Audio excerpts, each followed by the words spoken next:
So welcome to today's webinar on consistent high-performance I/O with Amazon Elastic Block Store. Thanks for taking the time to join this webinar. Hopefully you will find it informational. Towards the end of the webinar, I'll also share with you my email address. So if you have any questions about Elastic Block Store or Provisioned IOPS volumes, please feel free to contact me.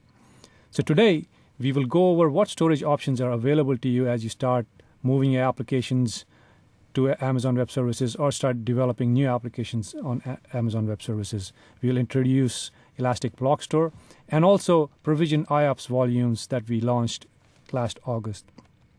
We will go through some tips to help you maximize your application's I/O through Provisioned IOPS. And finally, Eric will go over how Copper Egg benefits from Provisioned IOPS volumes. I also want to take a minute to introduce Eric. Eric is the co-founder and chief technology officer of Copper Egg, and he has been leveraging Provisioned IOPS volumes for his applications. So as you start using Amazon Web Services, you have two broad choices in terms of storage that is available to you. The first option is block storage, which is what we are going to focus on in today's talk. You will use block storage option for applications that require block level access. For example, creating file systems, running databases such as Oracle, SQL Server, MySQL, Postgres, even NoSQL data stores such as MongoDB, running enterprise applications such as ERP, CRM, and productivity applications such as Microsoft Exchange. The second option is object storage. This is what you will use if you want to store your files, pictures, videos, and other objects that you may want in highly durable storage. On AWS, you can use Simple Storage Service, also known as S3, for object storage. You also have available to you Amazon Glacier, which you can use to archive your files at extremely low cost and high durability. So let me talk a little bit about Amazon Elastic Block Store, also known as EBS. EBS is a service that gives you high-performance block storage devices. These devices are presented to you as unformatted storage volumes that you can then attach to your EC2 instances and use them as you or your applications may want to use them. It is a service, which means that we manage the heavy lifting at the back end to give you the reliable storage platform and provide you with storage when you need it to match the performance that your applications may require. With EBS, you can provision volumes from 1 gigabyte in size all the way up to 1 terabyte in size. Also, when you create an Amazon EBS volume in an availability zone, it is automatically replicated within that availability zone to prevent data loss due to failure of any single hardware component. EBS service also makes it very easy for you to create snapshots of these EBS volumes. These snapshots are stored in S3, which you can then use to restore point-in-time copies of your data. EBS also gives you detailed metrics available through our CloudWatch service that you can use to monitor how your storage volumes are being used and how they are performing. You can attach an EBS volume to your EC2 instance. An Amazon EBS volume is off-instance storage that can persist independently from the life of an instance, which means that if an instance fails, you can reattach the same volume to a completely new instance. Your data is now persistent. Another point I would like to make over here is that EC2 instances give you instance storage that you could leverage for temporary data. The thing to note over here is as the instances are disposed of, all the data is lost. If your application and you require persistent storage, we would recommend that you use Amazon Elastic Block Storage volumes. You can also add multiple EBS volumes to an EC2 instance. Maybe you needed to segment your data, different databases on different drives. Or you can use operating system tools to create a RAID drive and therefore see multiple EBS devices as a single volume that has a larger maximum volume size and increased performance. Here's an example of how you could use the Linux utility MDADM to create a RAID drive on top of 3 EBS volumes. As I mentioned earlier, EBS also makes it very easy for you to create snapshots of your EBS volumes that you can then use to roll back to an older version if needed. These snapshots are stored in S3 so that you can enjoy the 11 nines of durability that the S3 service offers.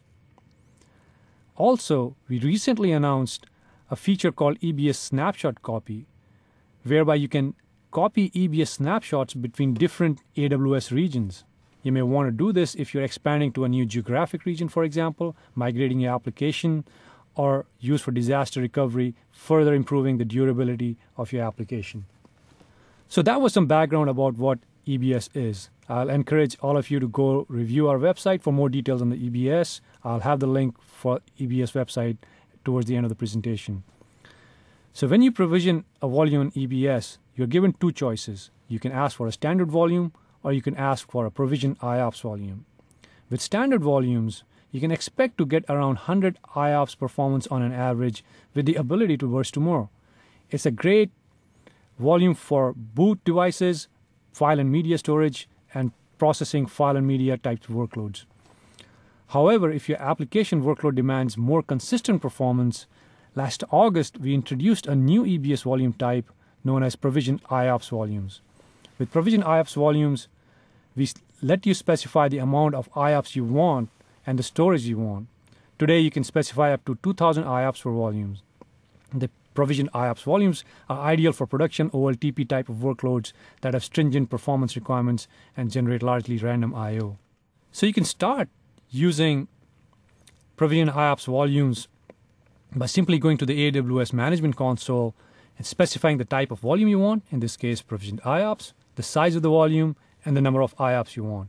You can do the same thing using an API as shown. Here, we are provisioning a 500 gigabyte volume in the US East Availability Zone 1B of the type Provisioned IOPS, and we are asking for 2,000 IOPS on that volume. So what is this consistent I/O performance that Provisioned IOPS offers? Provisioned IOPS volumes deliver within 10% of the IOPS performance 99.9% of the time over a given year. Let me give you an example.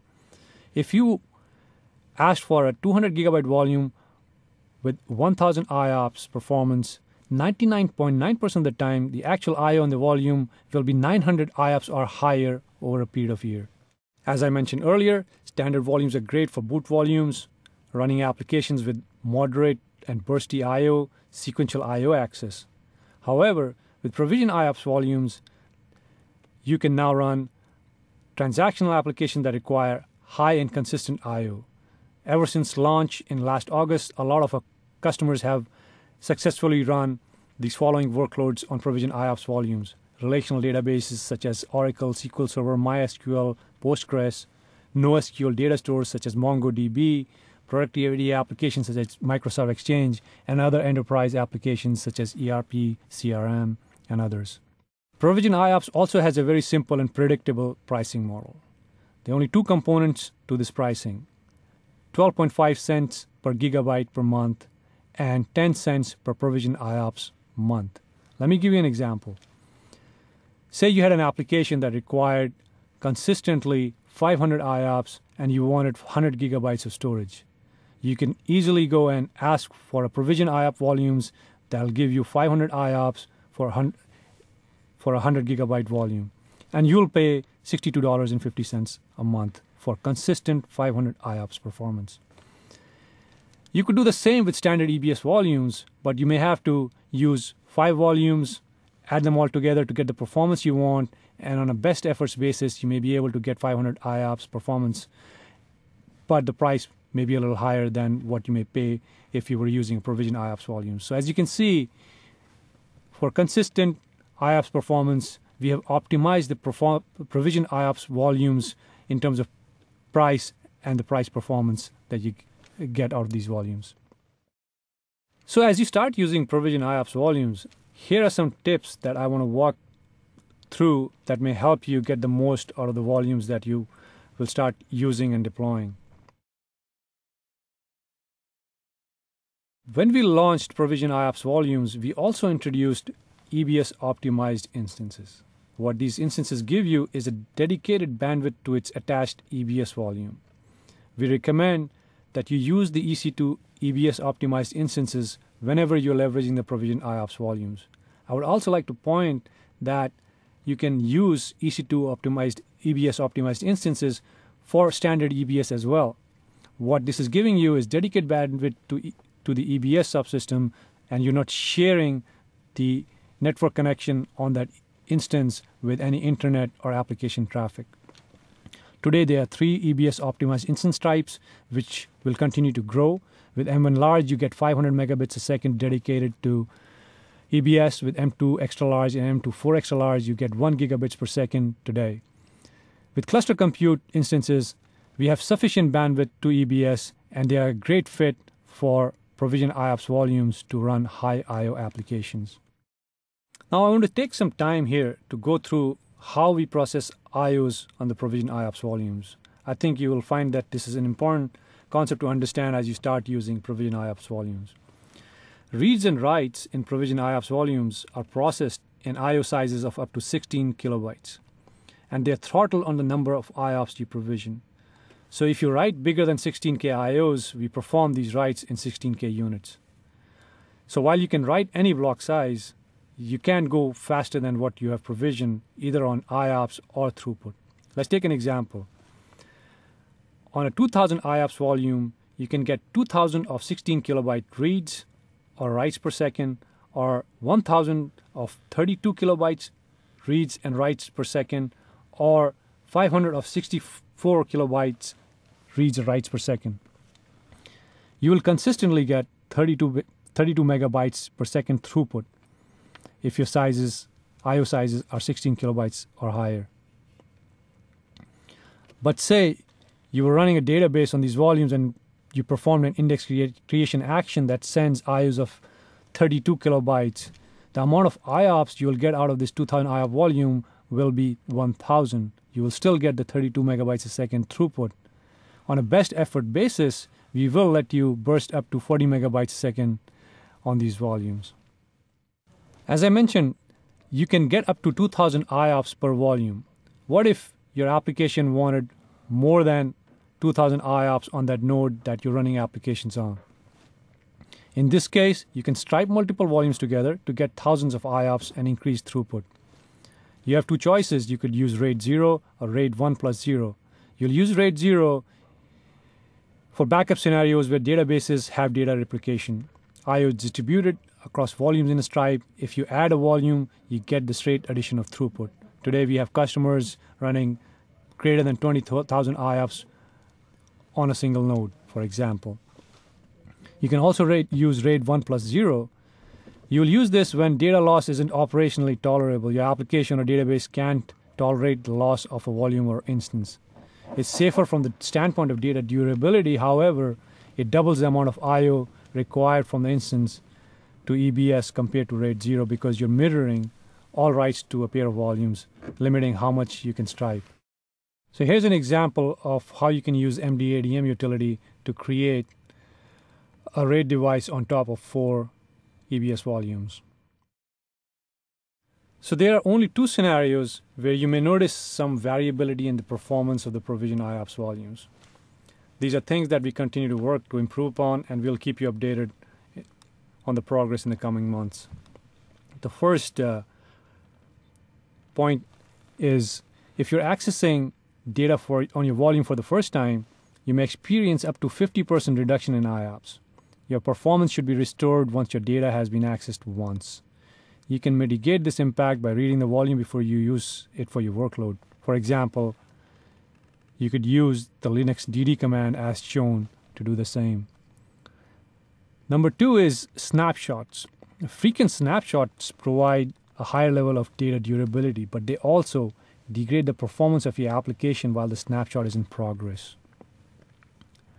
To minimize the impact of the snapshots, you could create snapshots from a read replica of your data. Ideally, you may want to do this during off-peak usage hours. So as you start using provisioned IOPS volumes, another key concept to understand is that of queue depth. When you write to a block device, initiating each write takes a certain amount of time. When a block device holds a queue depth of greater than 1, there is a write waiting to execute, which ensures that the next time the block device is available to do work, it has work to do. It is difficult to have a device like a provisioned IOPS volumes perform over 1,000 operations a second if it ever doesn't have any work to do in a specific thousandth of a second, since we meter each operation. Imagine each precious thousandth of a second must be used or it's forever lost. So for provision IOPS volumes, it's critical to have a high around 5 per 1000 IOPS provision queue depth to ensure that we're able to max out what you have asked us for.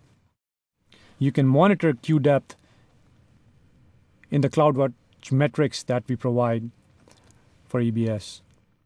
Now I would like to hand this over to Eric, who will go over how Copper Egg uses provision IOPS volumes and what his experience has been. Thanks, Jafar. Next slide. I'm Eric Anderson. I'm CTO and co-founder of Copper Egg. Copper Egg does real-time server, website, API, and application stack monitoring. So we monitor everything from the servers and websites to your API in through your application stack, and we do that all in real time. So we're receiving metrics and information every few seconds from all these different endpoints across the globe and across your entire infrastructure. So we have a high volume of ingest of data coming from all these endpoints that we're monitoring from all our customers and all their systems. And it's coming in random order, and it's also, it's, like I said, high volume. So part of our requirements are historical data analysis and able to provide all that information on a real-time dashboard. On the right, you can see an example of one of our widgets. It's a system right there you're seeing. That data is coming in from the system into our infrastructure, which is hosted at Amazon, and then back out to the dashboard all in real time. And that includes things like real-time alerting. So I/O is a real big part of how Copper Egg uses our storage. Next slide. So how do we use provisioned IOPS? Well, our main data store for all our metrics is based on a lot of provisioned IOPS because of the fact that we need this high I/O, low latency turnaround of all the metrics, so the dashboards can update in real time, and so we can ingest all those metrics in real time. So we store a lot of metrics. I said exillions because I don't actually know the actual number of pure metrics we store. Since we keep metrics for years on all this data every few seconds, you can imagine it's a large amount of data that we store. And really the rock solid predictable I/O is a requirement for us. So we use provisioned IOPS because it delivers that kind of predictable I/O, consistent I/O for relatively affordable price. So also EBS provides us snapshots for backups, so we don't have to build our own backup tools and roll our own there. The built-in snapshots are huge, and we also layer XFS file system on top due to its performance and stability. It also has some tuning options that you can do if you need to match that 16K block size that the EBS volumes are very efficient at. Next slide.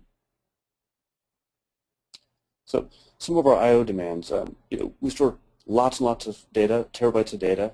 We keep it around for years, so we can go back and do historical analysis, and that has to all be accessible pretty much in real time.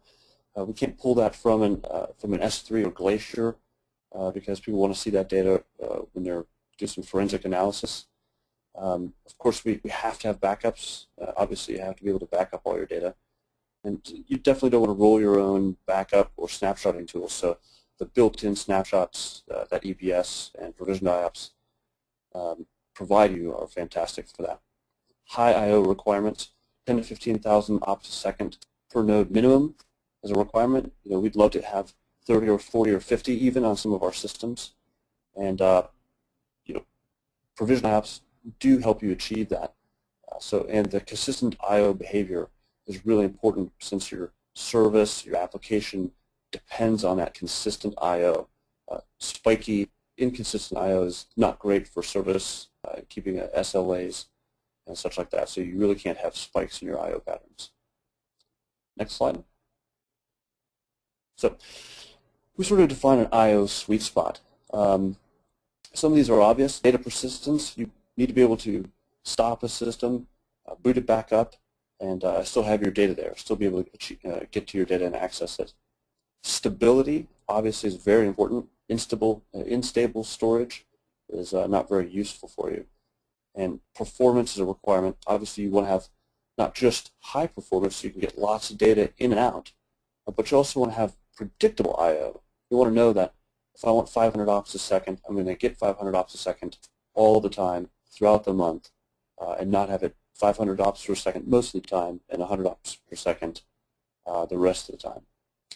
And all that being said, cost is a major factor, of course. So you need to have cost affordable so you can provide your service at a reasonable cost. So we think that the union of all these things is the I/O sweet spot.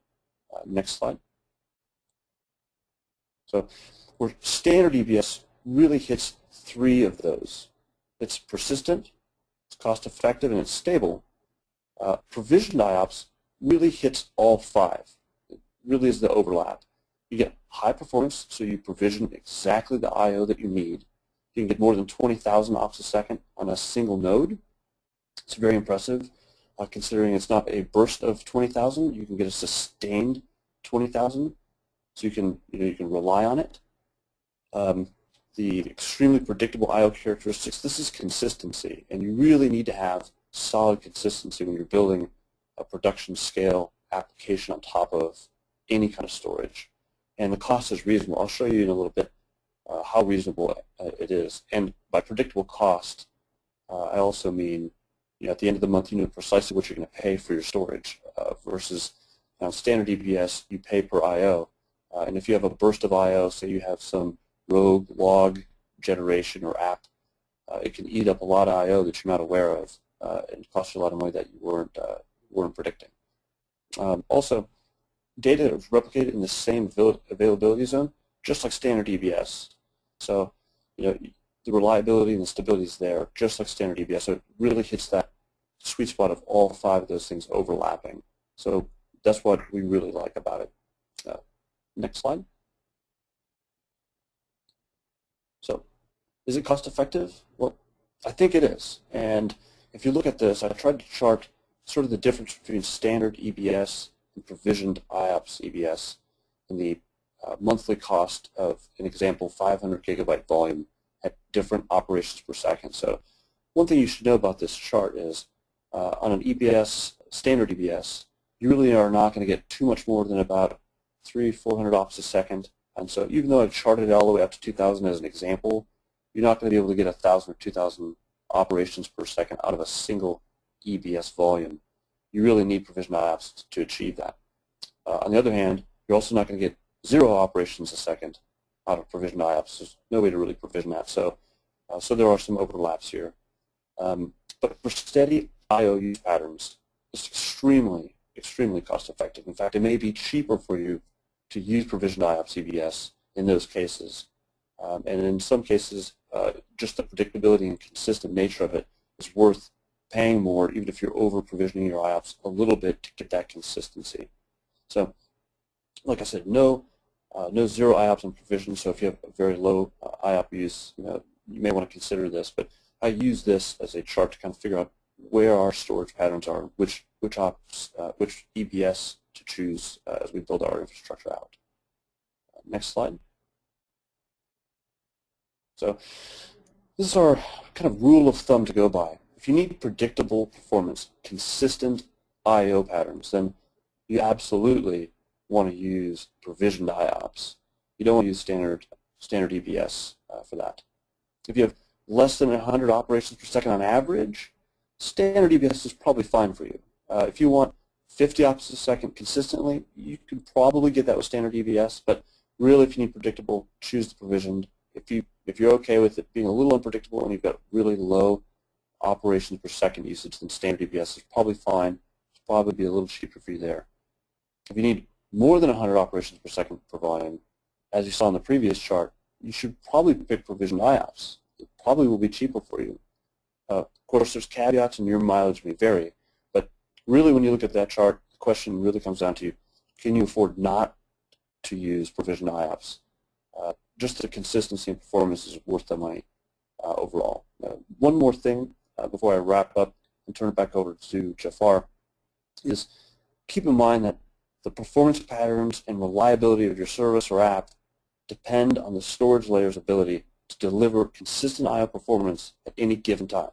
So for the sustained usage period, that's really important. that means that if you want your service or application to have consistent experience, you really must use Provisioned IOPS EBS volumes for all your production systems. That's all I have. Back to you, Jafar.